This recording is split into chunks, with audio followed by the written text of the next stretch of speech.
പേര് ബൈജു എന്നാണ്. സ്വദേശം വരുന്നത് കൊടുങ്ങല്ലൂർ ചാപ്പാറയിലാണ്. ഈ നിർമ്മിത പ്രസ്ഥാനം പരിചയപ്പെടുത്തി മറ്റൊരല്ല, തൃപ്രയാറിന്റെ ഗ്രേറ്റ് ലീഡറായ പവർഫുൾ ലീഡറായ ഷൈൻ ബാബു സാറാണ്. സാറിനും സാറിന്റെ ഫാമിലിയോടും എന്നും നന്ദിയോടെ സ്മരിക്കുന്നു. നേരത്തെ രശ്മിയുടെ പറഞ്ഞെടുത്തന്നെ ഞാൻ ബാങ്ക് ജോലിക്കാരനാണല്ലേ. ഒരു ബാങ്ക് ജോലിക്കാരൻ എന്താ ഈ വീട്ടിൽ കാര്യം, നമ്മളെ സിനിമയിലൊക്കെ പറഞ്ഞത് ബാങ്ക് ജോലിക്കാരൻ എന്താ ഈ വീട്ടിൽ കാര്യം എന്ന് പറഞ്ഞാൽ തന്നെ ബാങ്ക് ജോലിക്കാർക്ക് എന്താണ് ഈ നെറ്റ്വർക്ക് മാർക്കറ്റിംഗ് കാര്യം എന്ന് ചോദിക്കുന്ന ഒരുപാട് പേരുണ്ടാകും. കാരണം അത്യാവശ്യം നല്ല ശമ്പളം ഇല്ലേ, പിന്നെ എന്തിനാണ് ഈ മല്ലിപ്പൊടിയും മഞ്ഞപ്പൊടിയും ഒക്കെ തൂക്കി പിടിച്ച് വേഗം പിടിച്ച് പോകേണ്ട ആവശ്യമുണ്ടോ എന്നൊക്കെ ഒരുപാട് പേരുകൾ ചോദിച്ചിരുന്നു. അപ്പൊ ഒരു അത്യാവശ്യം നല്ലൊരു അല്ല, എല്ലാവരും കൊതിക്കുന്ന ഒരു ജോലിയാണ് ശരിക്കും ബാങ്ക് ജോലി എന്ന് പറയുമ്പോൾ. അത്യാവശ്യം എല്ലാവരും സ്വപ്നം കാണുന്ന ജോലിയായിരുന്നു. ഞാനും സ്വപ്നം കണ്ടിരുന്ന ഒരു ജോലി തന്നെയായിരുന്നു ബാങ്ക് ഫീൽഡ് എന്ന് പറയുന്നത്. അപ്പൊ ആ മേഖലയിൽ നിന്നുകൊണ്ട് എങ്ങനെ ആശയം ഏറ്റെടുക്കാം, ഒരുപാട് പേരുകൾ ചോദിക്കാറുണ്ട്. ബാങ്ക് ജോലിക്ക് പോകുന്ന ആൾക്ക് എങ്ങനെ സമയം കിട്ടുന്നുണ്ട് എന്നുള്ളൊക്കെ ചോദ്യങ്ങൾ ചോദിക്കാറുണ്ടായിരുന്നു. അവിടെയാണ് ആർസിഎമ്മിന്റെ പ്രശസ്തി മനസ്സിലാക്കേണ്ടത്. ആ ഒരു പ്രശസ്തി മനസ്സിലാക്കിയാൽ വിഷൻ, നമ്മളെ ഗ്രേറ്റ് ലീഡറായ നമ്മുടെ സ്വപ്നത്തിന്റെ രാജകുമാരായ ഗിരീഷ് സാർ എപ്പോഴും ചോദിക്കാറുണ്ട് ഒരു വിഷൻ അല്ലെ.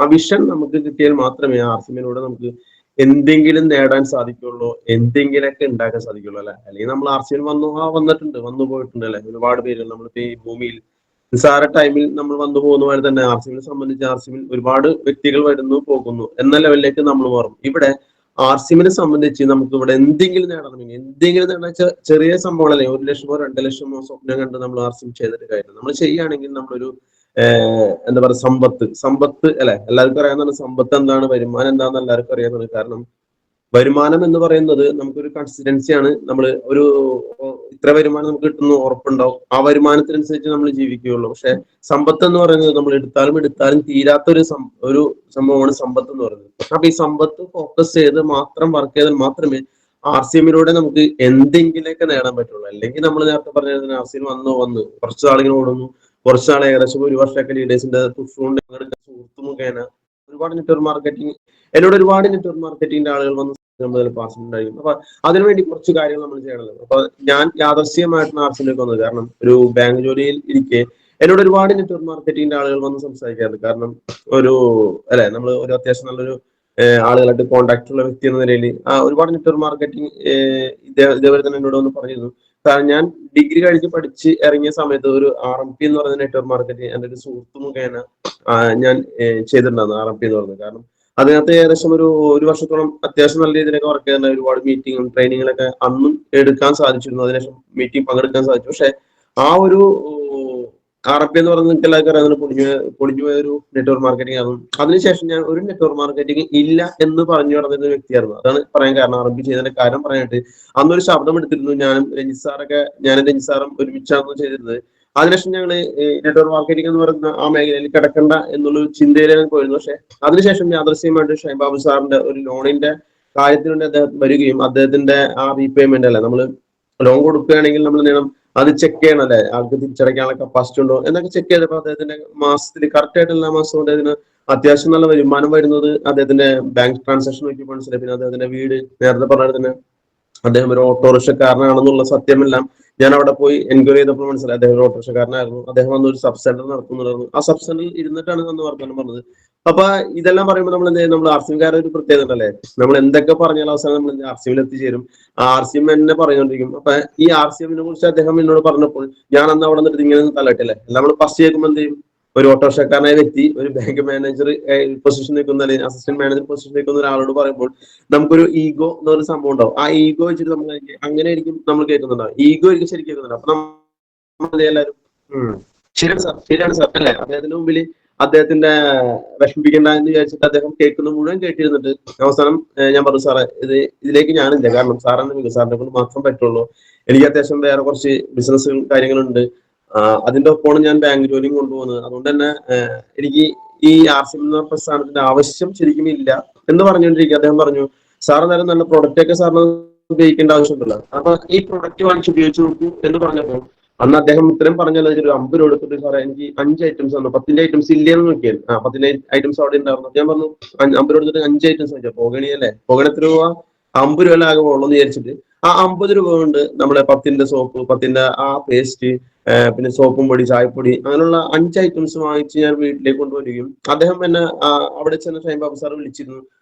വൈകിട്ട് പോയിട്ട് ഈ പേസ്റ്റ് ഒന്ന് ജസ്റ്റ് ഒന്ന് ഉപയോഗിച്ച് നോക്കാൻ പറഞ്ഞത്. അപ്പൊ ഞാൻ വൈകിട്ട് സാറ് പറഞ്ഞല്ലെന്ന് വെച്ചിട്ട് അദ്ദേഹം പറഞ്ഞല്ലെന്ന് വെച്ചിട്ട് ഞാൻ ഇത് ആ പേസ്റ്റ് വാങ്ങിച്ച് ഉപയോഗിക്കും. ആ പേസ്റ്റ് ഉപയോഗിച്ചപ്പോഴാണ് എനിക്ക് മനസ്സിലായത് ഇതിന്റെ ക്വാണ്ടിറ്റി അല്ലേ. നമ്മളിവിടെ പേസ്റ്റ് വാങ്ങിച്ച ആളുകൾക്കെല്ലാം തന്നെ അറിയാൻ പറ്റും. ഫസ്റ്റ് നമ്മൾ ഉപയോഗിക്കുമ്പോൾ തന്നെ നമുക്ക് അതിന്റെ വ്യത്യാസം മനസ്സിലാക്കാൻ സാധിക്കും. ആ ഒരു വ്യത്യാസം മനസ്സിലാക്കിയപ്പോൾ തന്നെ പിറ്റേ ദിവസം തന്നെ ഷൈൻബാബു സാർ വിളിക്കുകയും ഫോളോ അപ്പ് അല്ലെ വിളിക്കുകയും അദ്ദേഹം ചോദിച്ചു എങ്ങനെയുണ്ട് പേസ്റ്റ് എന്ന് ചോദിക്കും. ഞാൻ പറഞ്ഞു നല്ല പേസ്റ്റ് ആണ് സാറെ, കുഴപ്പമില്ല എന്ന് പറഞ്ഞു. അപ്പൊ അദ്ദേഹം പറഞ്ഞു ഇതുപോലെ തന്നെ നമ്മൾ ഒരുപാട് പ്രോഡക്റ്റ് നിങ്ങൾ കൊണ്ടുപോയ പ്രോഡക്റ്റുകളെല്ലാം നിങ്ങൾ സ്വയം ഉപയോഗിച്ച് നോക്കിയതിനു ശേഷം അത് നല്ലതാണെന്ന് നിങ്ങൾക്ക് തോന്നുകയാണെങ്കിൽ മാത്രം ഇതിന്റെ ഒരു സാധ്യത ഉണ്ടെന്ന് പറഞ്ഞുതരാം എന്ന് പറഞ്ഞു. അപ്പൊ അദ്ദേഹം പറഞ്ഞപ്പോൾ ഞാൻ നല്ല സാധനമാണ്. ഞാൻ ഇത് എന്റെ ഫ്രണ്ട്സിനോടൊക്കെ ഞാനൊരു ഐഡിയ എടുക്കാൻ പറഞ്ഞപ്പോൾ ഐഡിയ എടുത്ത് ഞാൻ എന്റെ ഗുഡ് ഫ്രണ്ടായ രഞ്ജിത് സാറിന് കൊടുക്കുകയും അതുപോലെ തന്നെ എന്റെ വീടിന്റെ അടുത്തുള്ള ആളുകൾക്കെല്ലാം ഇത് കൊടുത്തപ്പോൾ നല്ല പ്രോഡക്റ്റ് ആണ് പറയുകയും അപ്പൊ ഞാൻ വിചാരിച്ചത് ആളുകൾക്ക് എത്തിക്കഴിഞ്ഞാൽ നല്ലതായിരിക്കും. കാരണം നല്ല പ്രോഡക്റ്റ് ഉപയോഗിക്കാം എന്ന് വിചാരിച്ചുകൊണ്ട് ഞാൻ രഞ്ജിത് സാറിനായിട്ട് കൂടെ ചേർന്നു. രഞ്ജിത് സാറും ഈ പറഞ്ഞ ഐഡിയ എടുത്ത ശേഷം ഞങ്ങൾ ഒരുമിച്ചായി പിന്നെ സെയിൽ ചെയ്തു. കാരണം ആളുകൾക്ക് എത്തിക്കാൻ പിന്നെ നോക്കുമ്പോൾ നല്ല അത്യാവശ്യം മാർജിൻ ഉണ്ട്. ഞങ്ങൾക്ക് അന്നേരം ഒരു ഷോപ്പ് ഉണ്ടായിരുന്നു, ഒരു ഹോൾസെയിലിന്റെ ഒരു ഡിസ്ട്രിബ്യൂഷൻ ഉണ്ടായിരുന്നു. അപ്പൊ അങ്ങനെ നോക്കുമ്പോൾ അത്യാവശ്യം നല്ല മാർജിൻ കിട്ടുന്നുണ്ടല്ലേ. 20 to ഏകദേശം ഒരു ക്ലോസപ്പ് അല്ലെങ്കിൽ കോൾഗേറ്റ് പേസ്റ്റ് ഒക്കെ സാധാരണ ഒരു നോർമൽ ഒരു ഷോപ്പിൽ വിൽക്കുകയാണെങ്കിൽ കിട്ടുന്നത് ഏകദേശം ഒരു 50 പൈസയാണെങ്കിൽ ഇവിടെ കിട്ടുന്ന ഏകദേശം ഒരു 13 രൂപ പേസ്റ്റ് ഇട്ടാൽ കിട്ടുന്നെങ്കിൽ നല്ല മാർജിൻ ഉണ്ടായിരുന്നു. അപ്പൊ ആ ഒരു ലെവലില് ഞങ്ങൾ സെയിലായിട്ട് ഏറ്റെടുത്തു. സെയിലായിട്ട് ഏകദേശം ഒരു 50,000 രൂപയുടെ പ്രൊഡക്റ്റ് നമ്മൾ എല്ലാ മാസവും ഞാൻ എന്റെ ഇൻസാൻ കൂടിയിട്ട് സെയിൽ ചെയ്യാൻ തുടങ്ങിയിരുന്നു. അപ്പൊ ഏകദേശം 25,000 രൂപ വെച്ചൊക്കെ ഞങ്ങൾ ചെയ്തു തുടങ്ങിയിരുന്നു. അങ്ങനെ ചെയ്ത് പോകുമ്പോൾ ഷൈൻബാബു സാർ പറഞ്ഞു ഇതിലൂടെ ഇങ്ങനെ നടന്നാൽ മാത്രം പോരാ, നിങ്ങൾ ഇതിനെ കുറിച്ച് പഠിക്കണം, പഠിച്ചാൽ മാത്രമേ ഇതിലൂടെ വരുമാനം കിട്ടുള്ളൂ. ഞങ്ങൾ പറഞ്ഞു ഈ മല്ലിപ്പൊടി മുളക് പൊടിയും വിൽക്കാനായിട്ട് ഞങ്ങൾ വിൽക്കുന്നുണ്ട്, അത്യാവശ്യം നല്ല രീതിയിൽ വിൽക്കുന്നുണ്ട്. പിന്നെ ഇതിന് ക്ലാസ് കേൾക്കണ്ടല്ലേ, നമ്മൾ എല്ലാവരും ചോദിക്കുന്ന ചോദ്യമാണ്. ഒരു ന്യൂ ജോയിനിങ് വന്ന ആൾ ചോദിക്കും ഈ പറഞ്ഞ ആർസിമിനെ കുറിച്ച് പഠിക്കേണ്ട ആവശ്യമില്ല. കാരണം ഓട്ടോമാറ്റിക് ആയിട്ട് നമുക്ക് എന്താ ഈ പ്രൊഡക്റ്റ് വിൽക്കാനോ അല്ലെങ്കിൽ പ്രൊഡക്റ്റിനെ കുറിച്ച് നമുക്ക് അറിയേണ്ട ആവശ്യമില്ല. കാരണം ഒരു സാധാരണ ഒരു ഷോപ്പിൽ പോയി കഴിഞ്ഞാൽ, ഒരു റീറ്റെയിൽ ഷോപ്പിൽ പോയി കഴിഞ്ഞാൽ നമ്മൾ അവിടെ നിന്ന് മല്ലിപ്പൊടി മുളക് പൊടി മഞ്ഞപ്പൊടി സോപ്പ് ഇതെല്ലാം വാങ്ങുമ്പോൾ നമ്മൾ അതിനെ കുറിച്ച് പഠിച്ചിട്ടാണ് വാങ്ങാറ്. അല്ല, ആരും തന്നെ പഠിച്ചിട്ട് വാങ്ങാറില്ല. അപ്പൊ അതുകൊണ്ട് തന്നെ ഞങ്ങൾക്ക് ഇതിനെ കുറിച്ച് പഠിക്കേണ്ട ആവശ്യമുണ്ടോ എന്ന് ചോദിച്ചപ്പോൾ ഷൈൻബാബു സാർ ഒരുപാട് പ്രോഗ്രാമിന് ഞങ്ങളെ വിളിക്കുകയും എല്ലാ പ്രോഗ്രാമിലും നമ്മളെല്ലാവരും ചെയ്തിട്ടുള്ള ആ വഴിയിലൂടെ തന്നെ മുങ്ങുകയും അല്ലെ, നമ്മൾ മുങ്ങുന്ന ഒരു പ്രോഗ്രാം നമുക്ക് എല്ലാവർക്കും അറിയാം. ഷൈൻബാബു സാർ വിളിക്കും, ആ സാറെ വരാം എന്ന് പറഞ്ഞുകൊണ്ട് നമ്മൾ എന്ത് ചെയ്യും, ഓട്ടോമാറ്റിക്കായിട്ട് വരില്ല, പോകില്ല.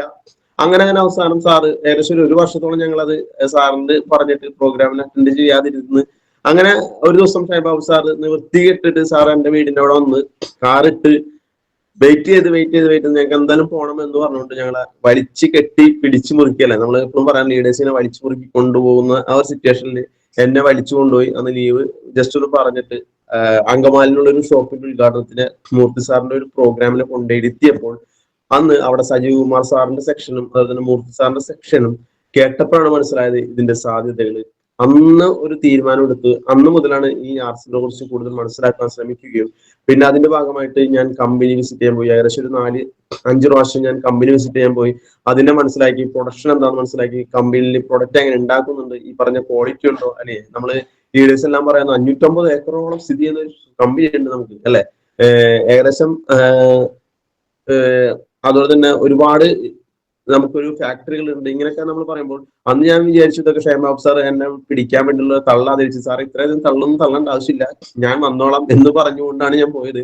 പിന്നെ പോണ വഴിക്ക് നമുക്ക് താജ്മഹലൊക്കെ കാണാമല്ലോ, താജ്മഹൽ ഒന്നും കണ്ടിട്ടുണ്ടായില്ല. അപ്പൊ താജ്മഹൽ കാണാം എന്നുള്ള ലെവലിലാണ് ആദ്യം കമ്പനി കാണാൻ പോയത്. പക്ഷെ കമ്പനി കണ്ടപ്പോൾ അല്ലെങ്കിൽ അവിടെ ചെന്ന് ഇറങ്ങിയപ്പോഴുള്ള ആ ഒരു ലെവല് ചോദിക്കുമ്പോൾ സാറിന്റെ മുഖത്തേക്കപ്പോൾ തന്നെ ഞാൻ നോക്കി, സാറേ ഇതൊന്നും അന്ന് തള്ളൊന്നല്ല സാർ, ഇത് അതിനേക്ക് വലിയ സംഭവം. കാരണം നമ്മൾ പറയുന്ന ലെവലിലല്ല കമ്പനി ഇരിക്കുന്നത്, അതിന്റെ അപ്പുറത്തേക്കാണ്. ശരിക്കും പറഞ്ഞാൽ നമുക്ക് വാക്കുകൾ കിട്ടില്ല, അത്രയും പുകഴ്ത്താൻ പറ്റില്ല.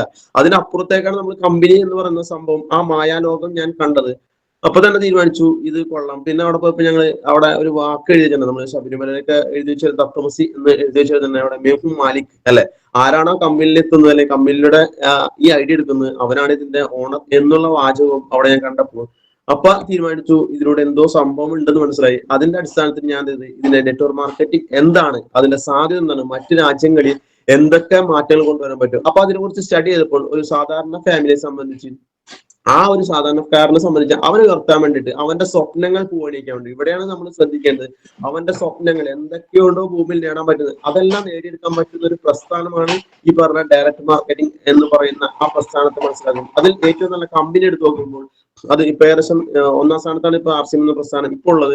അന്ന് എടുക്കുമ്പോൾ എനിക്ക് തോന്നുന്നു അന്ന് ഞാൻ പഠിക്കുമ്പോൾ 3ാം സ്ഥാനത്തെ കണ്ടത്. പക്ഷെ ആ ലെവലില് കമ്പനിയുടെ വളർച്ചയെ കുറിച്ച് പഠിക്കാൻ ശ്രമിച്ചു. പിന്നെ അതിനുശേഷം പഠിച്ചതിന് ശേഷമാണ് ആർസിഎമ്മിലേക്ക് കറക്റ്റ് ആയിട്ട് ഞാൻ അതിനെ സ്റ്റഡി ചെയ്തതിനു ശേഷമാണ് ആർസിഎമ്മിനെ ഒരു പാഷനാക്കി ഞാൻ മാറ്റുകയും ആർസിഎം എന്ന് പറയുന്നത് ആളുകളിലേക്ക് എത്തേണ്ട ഒരു പ്രസ്ഥാനമാണ് മനസ്സിലാക്കുക. കാരണം ഒരുപാട് ആളുകളുടെ ജീവിത പ്രശ്നങ്ങൾ കണ്ടു വളർന്ന ഒരു സാധാരണക്കാരനായ സാധാരണ വ്യക്തി ആയതിനു തന്നെ ഇവരെല്ലാം രക്ഷപ്പെടുത്തണമെങ്കിലല്ലേ നമ്മളിപ്പോ ഞാൻ വേറെ എന്ത് ചെയ്താലും ഞാൻ ഒറ്റയ്ക്ക് രക്ഷപ്പെടുള്ളൂ. പക്ഷെ ഇവിടെ സംബന്ധിച്ച് നമ്മളൊരു കൂട്ടായ ആളുകളല്ലേ, ഒരു ഗ്രൂപ്പ് ആളുകളെ രക്ഷപ്പെടുത്താൻ പറ്റും എന്നുള്ള ചിന്ത വരികയും പിന്നെ തുടക്കം ഞാൻ ചെയ്തു തുടങ്ങിയത് രഞ്ജിത് സാറിന്റെ എന്തെങ്കിലും ആയിക്കോട്ടെ എന്ന് വിചാരിച്ചില്ല. കാരണം ഞാനും ഒരു രഞ്ജിത് സാറും വേറെ ഒരു പ്രശാന്ത് എന്ന് പറഞ്ഞ ആളും ഒരുമിച്ചാണ് പഠിച്ചത് ഡിഗ്രിക്കൊക്കെ.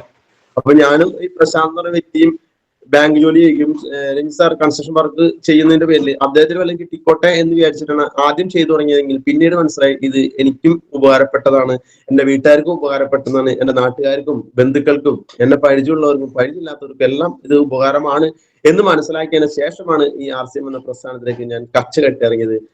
ഇത് ഞാൻ ജസ്റ്റ് പറയാൻ കാരണം നമുക്കെല്ലാം തന്നെ ഒരു തോന്നലുണ്ടല്ലോ RCMലേക്ക് വന്നിട്ട് എങ്ങനെ വിജയിക്കാൻ പറ്റുമോ ഇല്ലേ എന്ന് പറഞ്ഞതിന് വേണ്ടി ജസ്റ്റ് ഞാൻ എത്തിയത് ജസ്റ്റ് പറഞ്ഞത്.